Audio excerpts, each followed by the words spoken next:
All right, so we're diving into Agent Laboratory today. It's a system that's been generating some buzz in the machine learning world. You brought this research paper to my attention, and it's got some pretty big claims about how AI can really speed up scientific discoveries.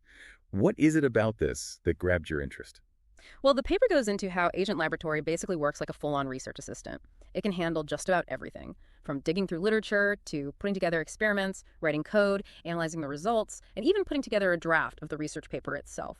What really caught my eye was how this could take a lot of the grunt work off researchers' plates, the tedious stuff, freeing them up to really focus on the bigger picture and exploring new ideas. That's where the real potential lies. Yeah, that seems to be a trend we're seeing with a lot of these AI tools popping up, taking over those routine tasks to let researchers tackle the more challenging stuff. But this seems like it goes beyond just summarizing research papers or cleaning up data, doesn't it? It does, yeah. The paper lays out a three-phase system. You've got literature review, experimentation, and then report writing. And each phase has these specialized agents that are like, well, imagine having a virtual research team made up of PhD students and postdocs, except they're all powered by these large language models and working around the clock.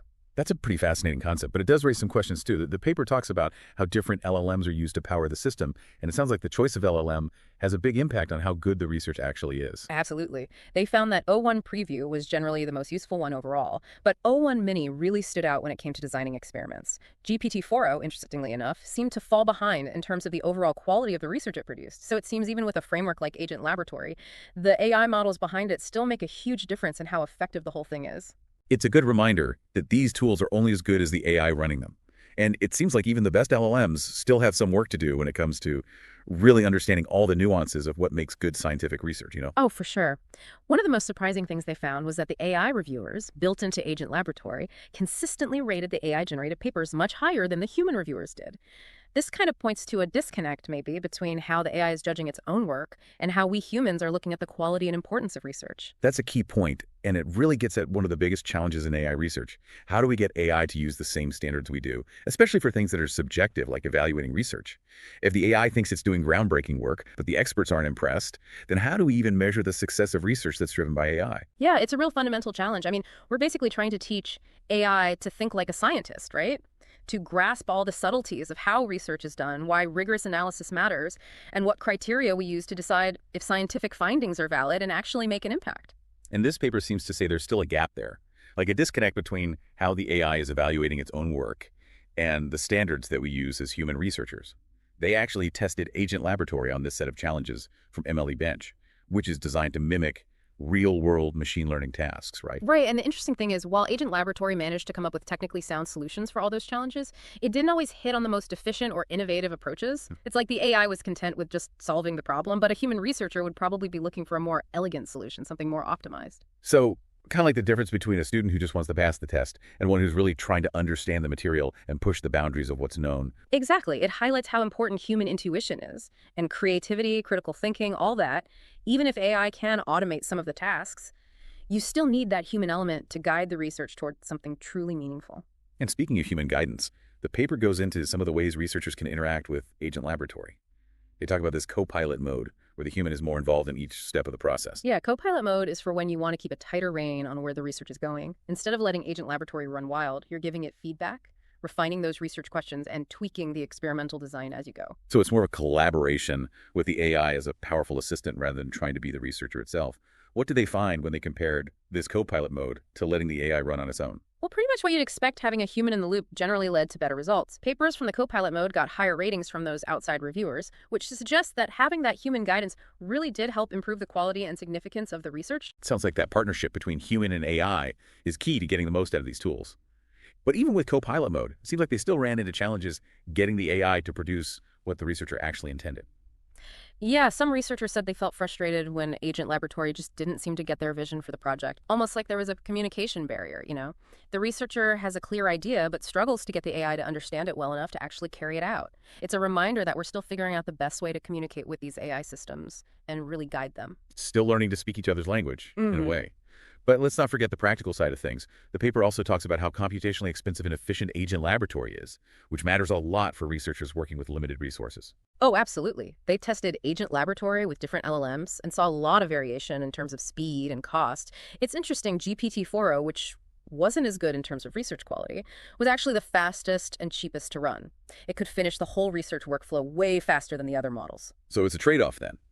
Researchers need to weigh the quality of the results against how much time and money they have when choosing which LLM to use with Agent Laboratory. But of course, we can't talk about AI-driven research without mentioning the potential risks and where things could go wrong. Right. The researchers saw several different types of failures during their testing. Some were just baked into the LLMs themselves, like having trouble accurately citing papers in the literature review. Some models would get stuck in a loop using the same command over and over again, or they'd cite papers that were barely related to the topic. It's like watching a student procrastinate instead of doing their assignment. Exactly. And then there were failures that came from how Agent Laboratory itself was designed. For instance, it sometimes created code that included potentially harmful commands, like trying to run system commands on the computer it was running on. That's a serious issue. It's like giving your research assistant access to all your sensitive files with no supervision. It really highlights the need for strong security measures and safeguards to prevent these AI systems from causing harm, whether it's accidental or intentional. No doubt. As AI research gets more advanced, so do the risks. We need to be proactive about spotting these risks and finding solutions to ensure that we're using these powerful technologies safely and responsibly. It's a reminder that we're dealing with incredibly powerful tools here, and we have to be mindful of what could go wrong. But let's shift gears a bit and talk about one of the most interesting aspects of Agent Laboratory, its ability to actually generate a full research paper, not just the code and results. Yeah, the paper writing module is fascinating. It's designed to take all the output from the system, the literature review, the code, the results, even the AI's own take on those results, and put it all together into a coherent research paper following the standard academic format. So it's not just spitting out raw data. It's trying to write a polished, readable piece of scientific work. How well does it actually do that? Writing a good research paper is a complex skill that takes humans years to master. Well, they did some initial evaluations, and the results are kind of mixed. While the AI could produce grammatically correct and somewhat coherent text, the papers often lacked the depth of analysis, the nuanced arguments, and the originality you'd expect from a human-written paper. So more like a first draft then, a Yeah. starting point that needs a human researcher to come in and do a lot of revising and refining. That's a good way to put it. It's clear that the AI is still learning the art of scientific writing. It can mimic the structure and style to a certain extent, but it hasn't quite grasped those subtle skills that make a research paper truly insightful and engaging. Which brings us back to that human element being so important. It seems that even with the most advanced AI tools, you still need that human researcher to shape the research and make sure the final product meets those high standards of scientific inquiry. The paper goes on to describe this paper solver tool, which is a large language model trained on a massive data set of academic papers, right? Right. Paper Solver is all about understanding how academic papers are structured, the language they use, the conventions they follow. It takes what Agent Laboratory produces and tries to receive it into something that reads like a real research paper. Like having an AI editor who can take your rough research notes and turn them into a manuscript. But even with a sophisticated tool like that, the paper admits there are still limitations. Oh yeah, for sure. One recurring problem is these hallucinations. Like a lot of these large language models, Paper Solver sometimes generates text that's just plain wrong or completely made up. You could end up with a paper that looks convincing on the surface, but is full of claims that have no basis in reality. That's a bit worrying. It is. It shows how important it is for human researchers to carefully check and validate anything an AI produces, especially if it's supposed to be scientific research. Like needing a fact checker for your AI research assistant. But the paper also mentions some other limitations specific to academic writing with this paper solver. Yeah, for example, it sometimes struggles to correctly cite the papers it uses in the research paper. It might list papers that were mentioned in the literature review but aren't actually relevant to what the paper's arguing. Or it might even cite papers that don't exist. It's like when you're writing a paper and realize you've cited something you haven't even read. Except in this case, the AI is just making the sources up entirely. Right. It highlights how difficult it is to teach AI to really understand how academic citation works. It's not just about listing sources, it's about understanding the intellectual context, the flow of ideas, why accurate attribution matters. Those are skills that AI is still working on. And beyond citation, the paper points out that Paper Solver often produces text that's repetitive, lacking the flow and coherence you'd find in a human-written paper. Yeah, it tends to get stuck in certain patterns, repeating phrases and ideas more than it needs to. It doesn't have that human sense of pacing and variety in the writing. Like listening to a lecture where the professor keeps hammering home the same point over and over again. You get the message, but it's not exactly engaging. Exactly. Seems like AI still has a thing or two to learn from us human writers. Yeah, it does. But even with all these limitations, the researchers seem pretty optimistic about the future of AI-assisted research. They see Agent Laboratory as this tool that can free up human researchers to focus on the more creative, conceptual parts of their work. It's a really interesting vision, a future where AI and human researchers are working side by side, each bringing their own strengths to the table. It is. But we can't forget that AI, even something as advanced as Agent Laboratory, is still just a tool at the end of the day. The responsibility for making sure it's developed ethically and used responsibly, that's still on us, the humans. We can't just hand over control and expect AI to solve all our problems or make scientific breakthroughs happen magically without any human guidance or intervention. This paper brings up a lot of important questions about authorship, accountability, how AI could even change the nature of scientific discovery itself. It does. And these aren't just theoretical questions either. They have real practical implications for how we design, use, and evaluate these AI systems in research. Like, if an AI system makes a major discovery, who gets the credit? Who's to blame if an AI system produces research that's flawed or even dangerous? Those are questions we need to be thinking about now.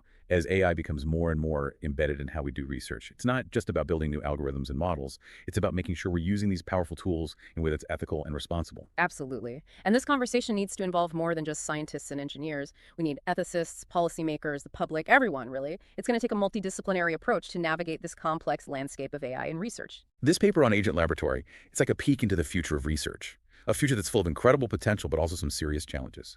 It's exciting to think about the possibilities, but we have to be thoughtful, move carefully, and always consider those broader societal and ethical implications of AI in science. Couldn't agree more. Agent Laboratory, even with its flaws, is a clear sign that the way we do science is changing. And it's up to us to make sure that change benefits humanity. Well said. What are you most excited about when it comes to the potential of AI-assisted research? What are your concerns? We'd love to hear your thoughts because this is a conversation we need to keep having as AI research continues to advance. Well, one thing's for sure, the future of research is definitely not going to be boring. On that note, we'll wrap up this deep dive into Agent Laboratory. Until next time, keep exploring, keep asking questions, and keep pushing those boundaries of what's possible. And always remember to do it with a mindful and ethical approach.